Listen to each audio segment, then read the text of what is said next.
राज्यात 10वीच्या परीक्षेला सुरुवात झाली आणि पहिल्याच पेपरला कॉपीमुक्त अभियानाचा फज्जा उडाल्याचं दिसलं। मराठीच्या पेपरलाही कॉपी बहाद्दरांची धडपड सुरू होती, तर जालन्यात पेपर फुटल्याचा दावाही करण्यात आला। आज परीक्षा केंद्रावर नेमकं काय चित्र होतं पाहूया।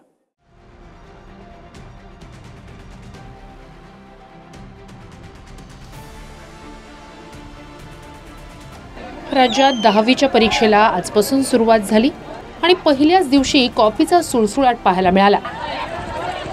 10वीचा पहिला पेपर होता मराठीचा। मराठीच्या पेपरलाही या कॉपी बहाद्दरांनी आपली बहादुरी दाखवली। जालना आणि जळगावात परीक्षा केंद्रावर विद्यार्थ्यांना कॉपी पुरवण्यासाठी अशी झुंबड उडाली होती। जळगावात तर पोलिसांसमोरच खिडकीतून कॉपी पुरवण्यासाठी बहाद्दरांची धडपड सुरू होती। पोलिसांनी काही उगारताच लांब पळायचं आणि पुन्हा कॉपी पुरवायला कंपाऊंडवरून उड्या मारायच्या। हा प्रकार पूर्ण 3 तास सुरू होता। जालन्यात पहिल्या तासाभरात प्रश्नपत्रिका फुटल्याची बातमी समोर आली। प्रश्नपत्रिकेचे काही फोटोही सोशल मीडियावर व्हायरल झाले। मात्र जालन्यातील परीक्षा केंद्रावर पेपर फुटला नाही असा दावा राज्य परीक्षा मंडळाचे अध्यक्ष शरद गोसावी यांनी केलाय। तर पेपर फुटीचा प्रकार समोर आल्यास कठोर कारवाईचा इशारा जिल्हाधिकाऱ्यांनी दिलाय। प्रश्नपत्रिकेची पानं नसून ते मध्ये काही इतर पब्लिशरचं काहीतरी पानं दिसतात, त्याचा आणि प्रश्नपत्रिकेचा कोणताही संबंध नाही। त्यामुळे अशी पेपरफुटी झाली या वृत्ताचा मी इन्कार करतो किंवा खंडन करतो। ज्या ठिकाणी व्हायरल झाला असं कळतंय यवतमाळमध्ये काही ठिकाणी 1-2 केंद्रावर, तर त्याची आम्ही चौकशी करून संबंधितावर कडक कारवाई करू निश्चितपणे। पेपर फुटीबाबत जी वृत्तपत्रांमध्ये जी प्रसारमाध्यमांमध्ये बातमी होती, तर त्या बाबतीत विभागीय बोर्ड, जिल्हा प्रशासन आणि पोलीस प्रशासन हे चौकशी करत आहे आणि त्यामध्ये CSC काही केंद्र आहेत। प्रकरणामध्ये विभागीय बोर्ड आणि पोलीस प्रशासन, जिल्हा प्रशासन यांच्यामार्फत हे प्रकरणाची सखोल चौकशी करण्यात येईल।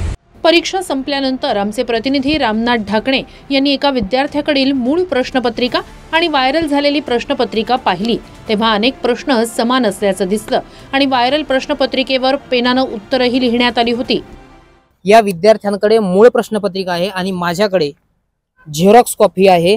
त्यामधले बरेचसे प्रश्न जे आहेत ते तंतोतंत, म्हणजे मूळ प्रश्नपत्रिकातले जे प्रश्न आहेत ते झेरॉक्स कॉपी मधल्या प्रश्नासोबत हे तंतोतंत जुळलेले आहे। त्यामुळे हे प्रश्न जे आहेत ते लीक झाले आहे आणि हा पेपर CSC केंद्रावरून हे पेपर फुटलेले आहेत।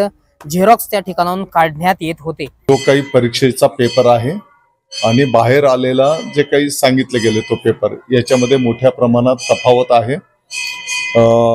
बाहेर आलेला हा हस्तलिखित स्वरूपामध्ये आहे, तरी पण त्याचे गंभीर दखल घेत त्याच्या चौकशीचे आदेश त्या ठिकाणी देण्यात आलेले आहेत। या चौकशीमधनं जे काही पुढे येईल त्याप्रमाणे कठोर कारवाई केली जाईल। दुसरीकडे शिक्षक आमदार विक्रम काळे यांनी काही परीक्षा केंद्रांवर जात पाहणी केली, मात्र काळे यांनी यावेळी आपली फोटो सेशनची हौसही भागवली।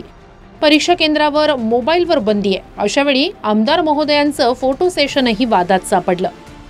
कॉपी करताना आढळल्यास केंद्राची मान्यता रद्द होणार। कॉपीसाठी मदत करणाऱ्यांवर आणि शिक्षकांवरही कारवाईचा इशारा खुद्द मुख्यमंत्री देवेंद्र फडणवीस यांनी दिला होता। पण पहिल्याच पेपरला कॉपीमुक्त अभियानाचा फज्जा उडाल्याचं चित्र राज्यातील बऱ्याच परीक्षा केंद्रांवर दिसलं। Bureau report TV9 Marathi.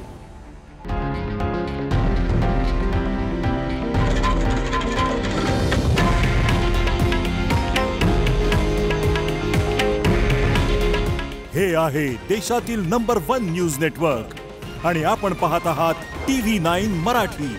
काळजी तुमची, हित महाराष्ट्राचं।